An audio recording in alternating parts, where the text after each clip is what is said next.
할렐루야. 오늘 고린도전서 14장 20절에서 22절까지 말씀을 함께 봤습니다. 바울은 계속해서 이 방언과 예언에 관한 이야기를 이어서 하고 있습니다. 특별히 오늘 이 본문의 말씀을 통해서는 악에는 어린아이가 되고 지혜에는 장성한 자가 되라고 분명하게 권면하고 있습니다. 바라긴 우리 모든 성도님들의 삶도 하나님께서 우리에게 주신 선물인 이 은사를 행할 때에 악에 행하는 자들이 아니라 지혜의 장성한 자가 되셔서 하나님이 기뻐하시는 귀한 믿음의 삶이 되시길 주님의 이름으로 축원합니다. 오늘 본문 20절에 바울은 고린도 교회 성도들을 향해서 지혜에는 아이가 되지 말고 장성한 사람이 되고 악에는 어린아이가 되라라고 이야기를 하고 있습니다. 이 지혜와 악은 무엇을 비유하고 있냐면, 먼저 악은 자기 덕만 세우는 방언을 끊임없이 하고 있는 사람, 고린도 교회에서 공적인 예배의 자리에, 이 공적인 모임의 자리에서 방언을 하고 있는 사람은 자기 덕을 세우려고 방언을 하고 있는 사람들입니다. 그렇게 자기 자신의 덕만 세워지면 된다고 생각하고 회중들이 듣든 못 알아듣든 상관없이 자기 덕만 세우려고 하는 것을 오늘 악으로 이야기를 하고 있습니다. 그리고 지혜는 무엇이냐면, 지혜의 은사를 어떻게 또 이야기를 하냐면, 지식의 은사와 이 예언의 은사는 하나의 정보라고 이야기할 수 있습니다. 지식의 말씀은 과거와 현재의 정보를 이야기한다면, 예언의 말씀은 앞으로 일어나게 될 사건들에 대한 정보를 이야기하는 것이고, 지혜는 이 지식의 말씀과 예언의 말씀, 이 정보를 갖고 어떻게 잘 활용할 수 있는지, 그 잘 활용하고 적용하는 능력을 갖추는 것이 지혜의 은사로 보고 있습니다.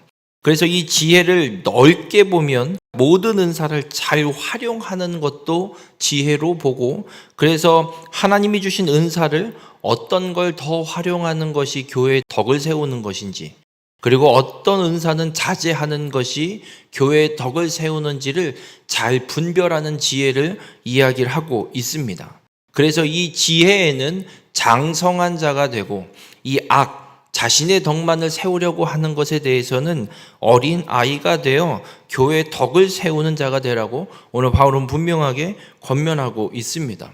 교회의 방언이 계속해서 풀어지고 있는 것이 어떤 표적인지를 21절과 22절을 통해서 이야기를 합니다. 21절에 보면 율법이 기록된 바 이렇게 번역을 하고 있는데, 이건 모세오경 율법이 아니라 그냥 구약 성경 전체를 이야기한다라고 보는 것이 맞습니다.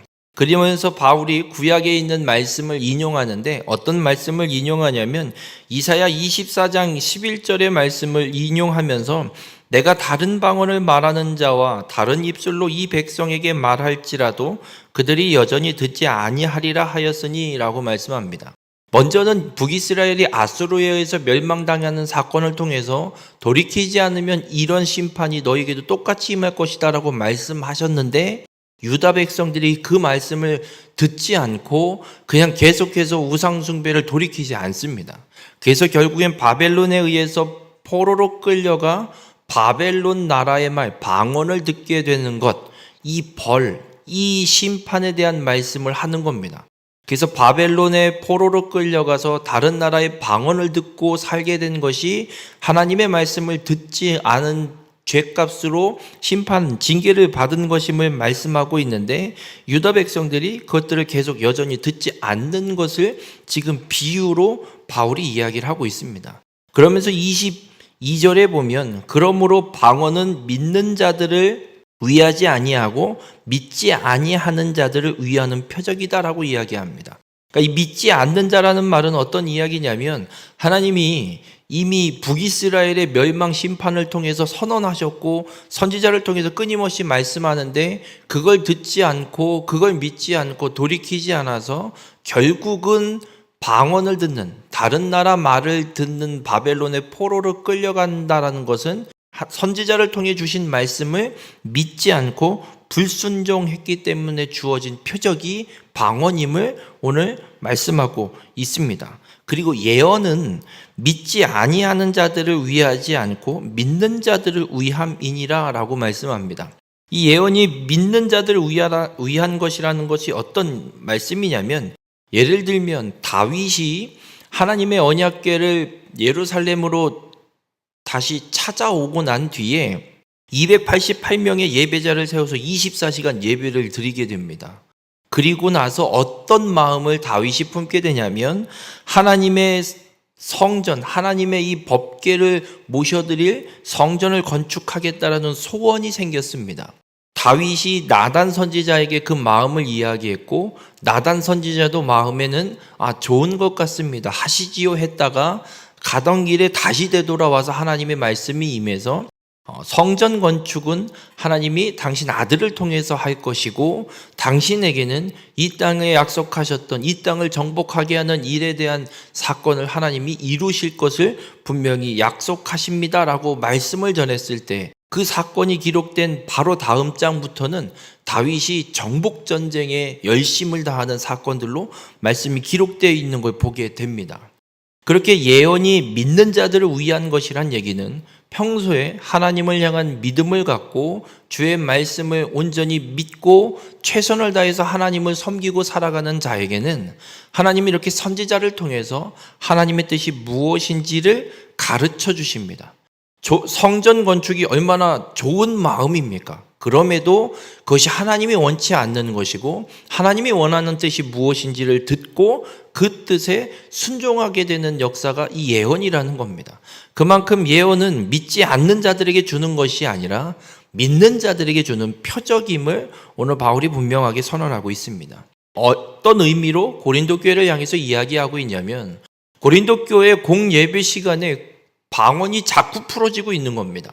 그렇다고 통역을 세우고 있는 것도 아니고 아무도 알아듣지 못하는 방언으로 대표 기도를 하고 있고 모임 가운데 공적인 모임 자리에서 끊임없이 방언으로만 말을 하고 있는 현상들이 계속 일어나고 있는 것은 어떤 표적이냐면 하나님 말씀을 무시하고 은사를 갖고 자기 덕을 세우는 악에 대한 표적임을 바울이 권면하고 있는 겁니다. 지금 고린도 교회가 그래서 무엇을 해야 되냐면 바벨론의 포로로 유다가 끌려간 것처럼 교회 공예배 방언이 풀어지는 것이 벌인 줄 알고 방언은 자제하고 오히려 예언을 믿는 자들에게 주시는 하나님의 이 은혜인 예언을 더 풀어내라고 바울이 분명하게 선언하고 있는 겁니다. 우리 모든 성도님들, 우리가 분명히 기억할 것은 하나님의 말씀을 무시하고 내 생각과 내 뜻대로 행하는 것은 분명 악이 될 수 있음을 잊지 마시길 바랍니다. 그것이 교회의 덕을 세우는 것이 아님을 잊지 마시길 바랍니다. 교회의 덕을 세우는 건 다른 것이 아니라 하나님의 뜻을 분별하는 지혜를 갖고 내 덕을 세우고 내 욕심대로 하는 것이 아니라 아무리 좋은 생각과 좋은 뜻을 갖고 있을지라도 하나님의 말씀이 무엇인지를 먼저 찾고 그 하나님의 뜻대로 온전히 행하는 것이 지혜로운 자이고 교회의 덕을 세우는 자임을 분명하게 말씀하고 있습니다.